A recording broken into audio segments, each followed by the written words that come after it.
El invierno pasado, mientras caminaba en un parque cerca de mi edificio, me topé con unos 5 niños pequeños tratando de romper algo con un martillo. Está bien, acepto que los niños de Chicago son quizá un poco más violentos que los demás, pero no había visto ese tipo de acciones en el vecindario. Troté hacia ellos, movido por la curiosidad, sí, pero también para asegurarme de que no estuvieran torturando a alguna pobre ardilla o paloma. De haber sabido el tipo de cosa con la que me metería, probablemente me hubiera ido a encerrar a la casa. Uno de los chicos sostenía una especie de tabla de madera oscura, cubierta con pintura negra, sujetándola estirando sus brazos y volteando la cabeza con los ojos cerrados. Otro de ellos, si mal no recuerdo sus amigos lo llamaban Petero Paul, le arrebató de forma agresiva el martillo al niño que inicialmente había golpeado la tabla, mientras los otros dos observaban sin decir nada. A pesar de todos los golpes y las discusiones, la superficie de la tabla lucía perfectamente lisa e intacta, al menos desde el ángulo desde el que me acerqué. Usé mi tono de voz más adulto y regañón que pude y les pedí a los niños que dejaran de gritar y de pelear con el martillo, tras lo cual les pregunté que qué diablos trataban de hacer. El niño que sostenía el martillo, Petero Paul, me miró y me dijo: vamos a romper el mal en 6 pedazos y enterrarlo en el bosque. Me quedé sorprendido, pero divertido a la vez. Me di cuenta de que ya había visto algo como eso en la televisión y me reí un poco mientras les preguntaba: ¿así que ustedes creen que este tablón es el diablo, niños? Petero Paul se molestó de forma muy evidente ante mi pregunta, y dijo algo así como: ¿eres estúpido o qué? Eso no es ningún tablón. Cuando le eché un nuevo vistazo a la tabla de cerca, estaba sorprendido de ver que no estaba completamente cubierta de pintura negra, como pensé al principio. De hecho, estaba rayada a mano casi al punto de estar completamente tapada con palabras en un idioma que no me resultaba familiar. Lucía vagamente asiático o árabe, casi todo me era desconocido salvo por lo que se encontraba en las esquinas superiores derecha e izquierda, dibujos muy detallados del sol y la luna. Al centro de estos había rostros perturbadores sin expresión. Mientras pensé en ese último detalle, me quedó claro que esa tabla era ni más ni menos que algún tipo de ouija antigua hecha a mano. Petero Paul me explicó que su abuelo era dueño de una tienda de antigüedades y que estaba agonizando.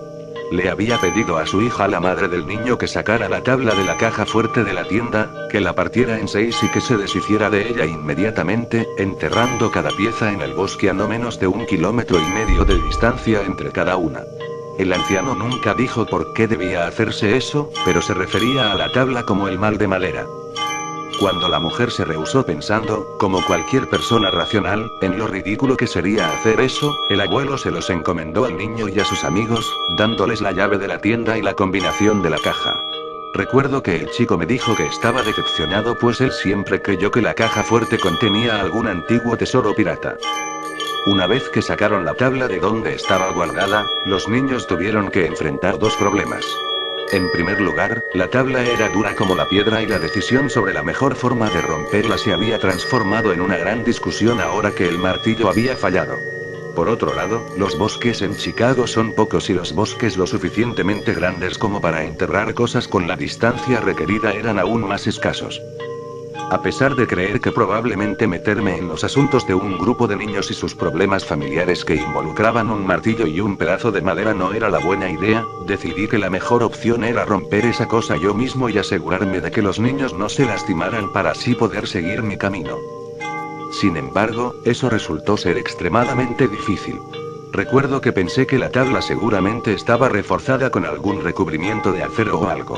Mientras golpeaba la cosa con el martillo por enésima vez, recordé que tenía una sierra que había comprado 2 años antes para quitar una rama rota y que no había tocado desde entonces. Les pedí a los niños que se quedaran allí y corrí a mi edificio. Cuando regresé, estaba nevando y los chicos estaban recogiendo la nieve y arrojándosela entre sí. El invierno había sido inusualmente cálido y creo que ese era el inicio de la única tormenta de nieve que tuvimos ese año, si recuerdo bien. Los 5 niños siguieron jugando en la nieve mientras me dispuse a partir la tabla con mi sierra. Tomó mucho más tiempo de lo normal, pero al final funcionó. Cuando la primera pieza se desprendió, la recogí y observé que las fibras de la madera que había cortado no lucían como nada que hubiera visto antes, con una forma espiral muy distintiva, que aún conservo en mi mente. La madera que no estaba manchada tenía un color café rojizo muy oscuro. Cuando finalmente la tabla estaba trozada en 6 partes, Petero Paul tomó la esquina con el dibujo del sol y entonces él y uno de sus amigos corrieron una distancia corta dentro del área boscosa del parque y la enterraron a más o menos 30 centímetros del suelo. Mientras hacían esto, los otros niños me explicaron que estaban pensando pasar el día tomando el tren y llevando las piezas a las diferentes áreas con bosque que habían localizado. Lo único que necesitaban era un lugar donde poner la sexta pieza y aún no habían dado con uno. Como era domingo, me ofrecía hacerlo en camino al trabajo al día siguiente y ellos estuvieron de acuerdo en que era un buen plan. Entonces caminaron hacia el norte y los vi entrar a una estación de la línea azul. Nunca más volví a verlos. Más tarde por la noche, cayó una violenta tormenta de nieve y recuerdo que me quedé pensando, esperando no haber cometido un error al haberlos dejado ir solos. Pero, un adulto desconocido con un montón de chiquillos del vecindario suele darle a la gente una idea extraña, independientemente de si este está de hecho procurando su seguridad.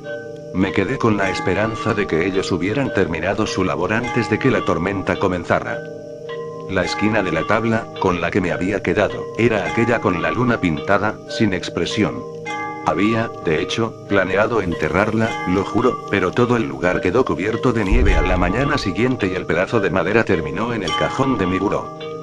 No sé si alguna vez has estado en Chicago durante una tormenta de nieve en invierno, pero cuando eso pasa, el gobierno suele enviar enormes barredoras para empujar esa nieve, creando montañas de esta cerca de los estacionamientos, lo cual hace que nadie sea capaz de mover su vehículo por al menos 2 días. Así pues, el día transcurrió con total normalidad, pero conforme se aproximaba la noche me comenzó a envolver la inquietante sensación de que alguien me miraba a través de la ventana de mi sala. Constantemente miraba en esa dirección, esperando ver a alguien asomándose y mirándome, a pesar de vivir en un tercer piso y de que mi ventana diera a la calle. Después de un rato, ignoré esa idea y creo que me fui a dormir por ahí de las 11.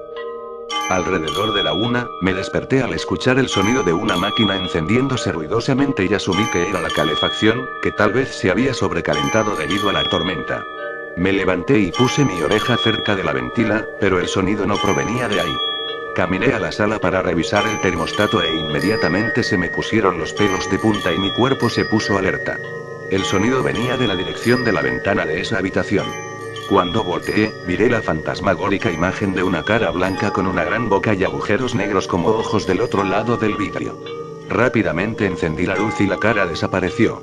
El sonido mecánico también empezó a desaparecer. Me pregunté si habría sido mi imaginación. Cuando era más chico, tuve un episodio de parálisis de sueño en donde fui testigo, a través de la ventana de mi cuarto, de cómo un árbol se comía al perro de mi vecino, pero cuando pude moverme el árbol había regresado a la normalidad y el perro se encontraba perfectamente bien. ¿Habría sido algo similar? No obstante, casi no pude dormir durante el resto de la noche, pues creí escuchar aún el sonido mecánico en la distancia. La siguiente noche, estuve mucho más tranquilo y me quedé dormido en mi cama alrededor de la medianoche.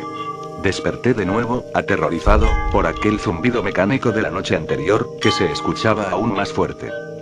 Me senté en la cama y vi de nuevo la cara blanca con ojos hundidos del otro lado de la ventana, cerca del pie de mi cama, a casi 1 metro de donde me encontraba acostado. No tenía cuello, brazos, torso, nada. Solo parecía flotar sobre las luminarias de la calle, haciendo ese horrible sonido. Instintivamente, cerré las cortinas pero el sonido continuaba. Recordando lo que había sucedido la noche anterior, corrí al interruptor y prendí la luz. El sonido lentamente dejó de escucharse, pero tuve miedo de abrir las cortinas por el resto de la noche. A la mañana siguiente, tampoco tuve chance de hacer muchas cosas porque mi carro seguía enterrado bajo la nieve, pero no tuve que salir para nada de la zona donde vivía.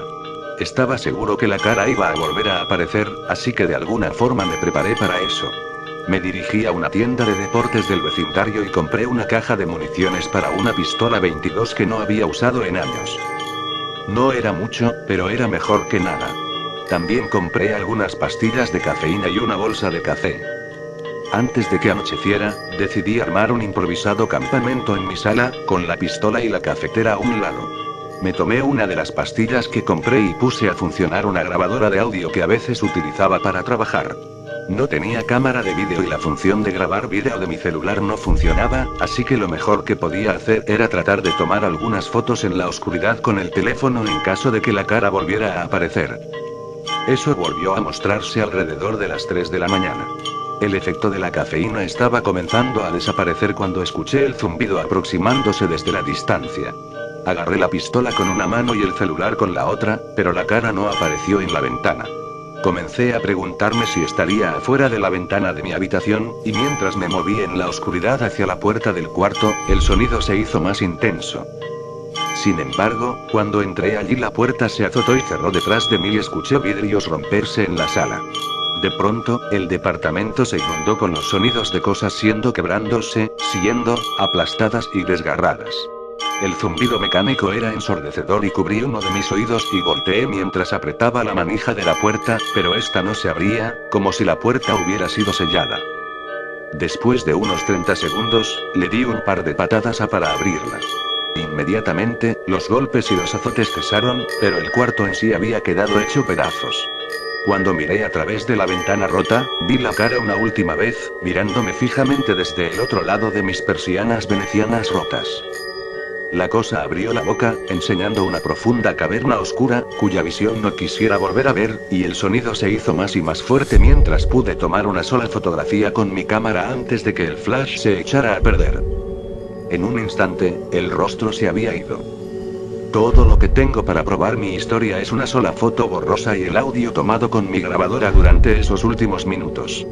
Pero lo que más me asustó fue ver que aquel pedazo de tabla con el dibujo de la luna estaba sobre los escombros, en el centro de mi sala, el rostro ahora mostrando una expresión idéntica a lo que había visto tras mi ventana con la inmensa, profunda y cavernosa boca abierta.